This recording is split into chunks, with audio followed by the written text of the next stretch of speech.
Samenwerking tussen de ziekenhuizen in Terneuzen en Gent houdt de zorg in Zeeuws-Vlaanderen overeind.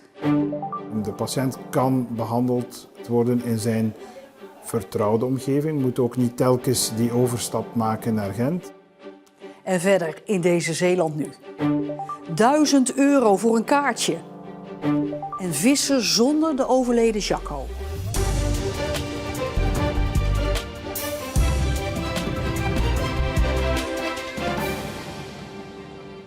Goedenavond. Ziekenhuis Zorgzaam in Terneuzen en het ziekenhuis in Gent vieren vandaag hun 20-jarige samenwerking. De twee ziekenhuizen bundelen hun krachten om er zo voor te zorgen dat de zorg, ook in vergrijsde gebieden zoals Zeeuws-Vlaanderen, toch optimaal blijft. Een van de patiënten die van die samenwerking heeft geprofiteerd is Tibby Krachten uit Hoek. Bij haar werd baarmoederhalskanker geconstateerd. Bij de eerste behandeling in Terneuzen waren niet alle afwijkende cellen verwijderd. Een volledige baarmoederverwijdering leek de meest logische volgende stap.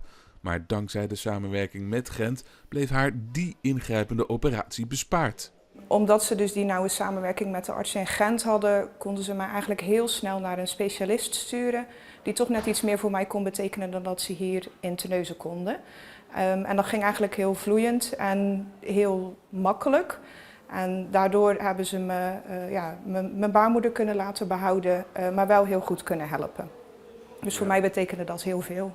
Naast het doorverwijzen van patiënten houden ook sommige specialisten van UZ Gent soms een spreekuur in Terneuzen. De patiënt kan behandeld worden in zijn vertrouwde omgeving, moet ook niet telkens die overstap maken naar Gent. Al is het soms nog wel even wennen, werken als Belg tussen de Nollanders.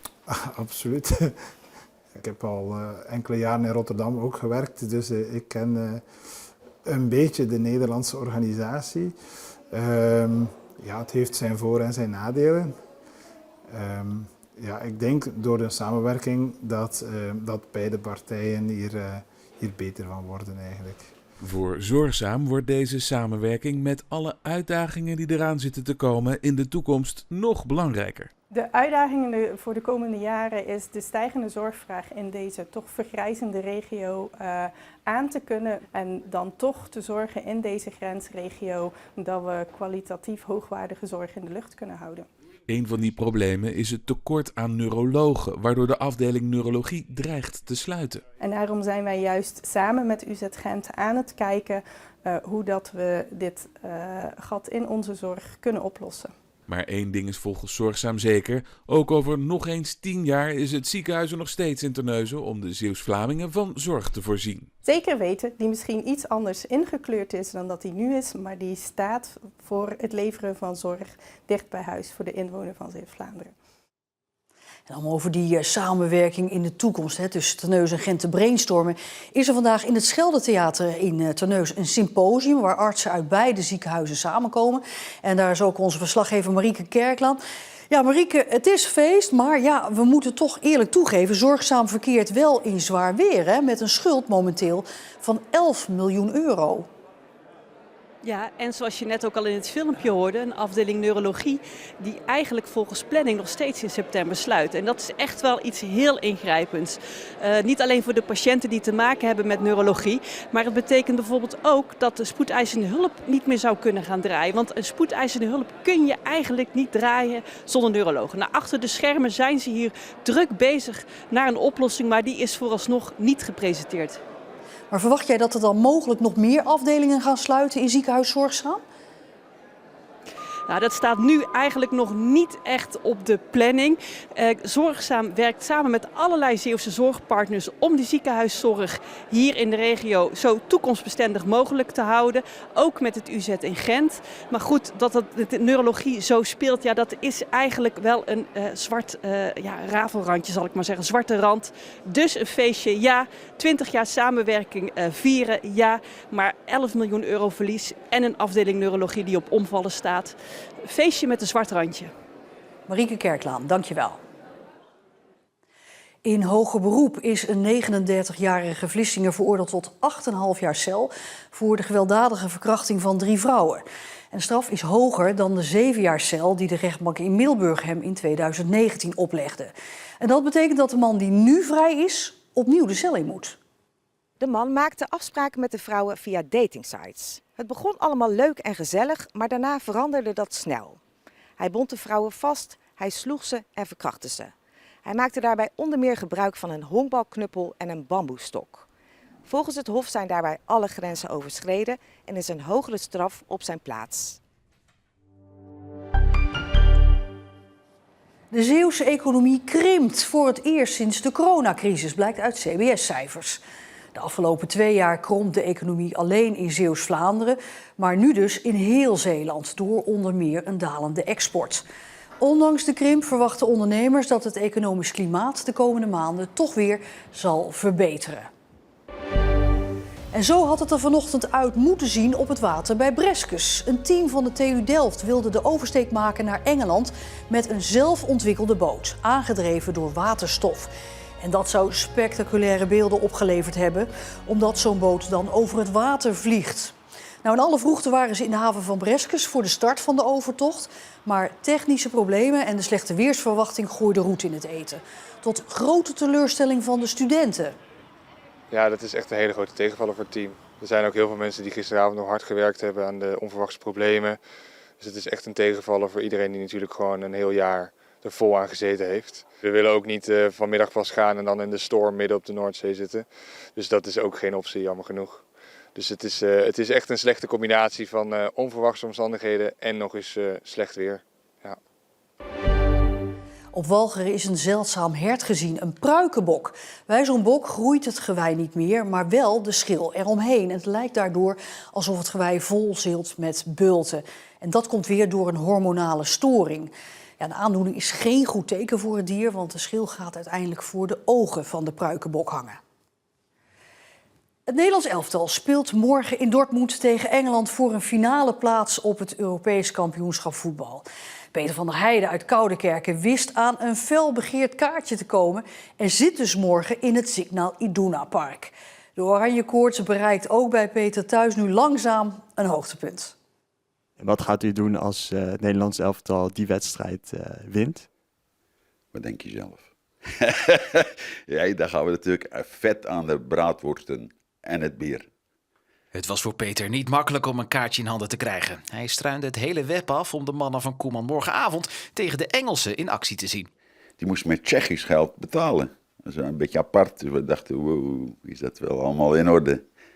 Maar ik kreeg vanmorgen het verlossende antwoord dat dat geen probleem is geweest.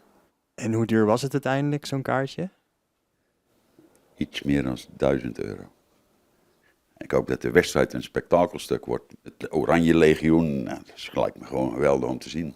Nou, als ik hier zo om me heen kijk, ziet het huis er hartstikke oranje uit. Wat gaat u doen als we verliezen? Ik kom dus donderdag terug. En ik heb mijn zoon opdracht gegeven, als we verliezen, dat ik donderdag terugkom. En dat er geen oranje meer in de kamer is. Jacco Bentveld uit Zaamslag had uitgezaaide nierkanker en hij overleed afgelopen weekend. Hij probeerde tot het laatste moment het mooiste uit het leven te halen. Hij was ook fanatiek roofvisser en het leek hem fantastisch om een roofvis-evenement te organiseren voor lotgenoten. Die wens ging vandaag alsnog in vervulling in de Biesbos en zijn vrouw en zoons waren erbij. Met de zon in de rug voeren de vissers vanmorgen het water op bij Drimmelen. Voor sommigen was het de eerste keer, anderen waren ervaren. Jacco was er graag bij geweest, maar dat mocht niet zo zijn. Zijn vrouw Carine moest en zou er wel bij zijn vandaag. Er was geen twijfel mogelijk. Vanmorgen ook niet toen ik mijn bed uitkwam. Ik denk, dit gaan we gewoon doen. De dag geeft haar een dubbel gevoel, zo kort na het overlijden van haar man. Ik ben aan de ene kant echt heel dankbaar dat alles gewoon, ja, dat het echt zijn laatste wens is, dat dat gewoon echt nog in vervulling gaat. Maar dat hij dit niet meemaakt, dat vind ik echt gewoon echt heel spijtig. Ja, dat doet gewoon zeer. Dat doet verdriet. Voor Carine geeft het wel een goed gevoel dat het haar man gelukt is om de lotgenoten die ook ziek zijn bij elkaar te brengen voor deze actieve roofvisdag.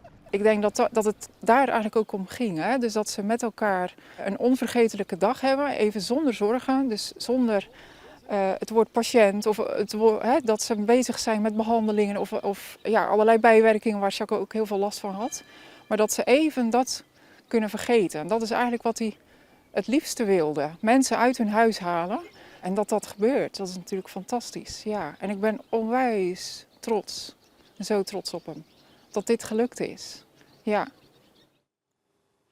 Ja, Jacco werd 50 jaar. Hij kreeg 4 jaar geleden te horen dat het foute boel was. Over wat dat met hem deed en wat vissen hem bracht, praat hij eerder met ons bij zijn favoriete visstek in Zeeland aan de Ooteense Kreek bij Terneuzen.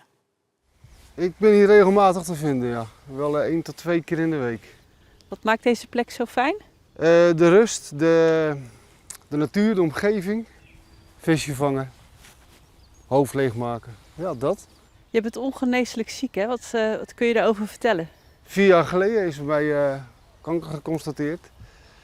Ik plaste in 1 keer bloed en ja, dat is niet goed natuurlijk. En toen bleek dat ik een tumor had op mijn nieren. Met uitzaaiing naar mijn botten toe. Ja, dan stort de hele wereld voor je in. En je bent gewoon klaar met alles eigenlijk, met werken, je mag niks meer. Dan pak je oude hobby weer een beetje op, dan ga je weer vissen en dan sta je hier weer. En maar die ziekte, dat heeft me echt wel gesloopt en nog steeds. Wat is het wat vissen jou brengt? Ze zeggen wel eens, vissen is therapie voor een man. En dat is het eigenlijk ook wel, want ja, kijk, nou heb ik vis. Echt? Ja, alleen ik heb mijn schep net niet bij me. Ja, dit is een heel klein snoekje. Hier doe je het ook voor. De pracht, de praal, de oogjes.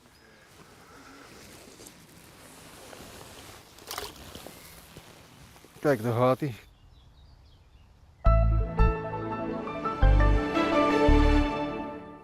De dag begon zonnig en het werd uiteindelijk zo'n broeierige 26 graden. Want rond deze tijd zien we de eerste buien waarvoor het KNMI zelfs code oranje heeft afgekondigd. En vanavond in Zeeland dus kans op felle regen- en onweersbuien. De komende dagen blijft het wisselvallig. En tot zover deze Zeeland Nu. Ik hoop dat het vanavond allemaal een beetje binnen de perken blijft met het weer. Ik zou zeggen, heel graag tot morgen.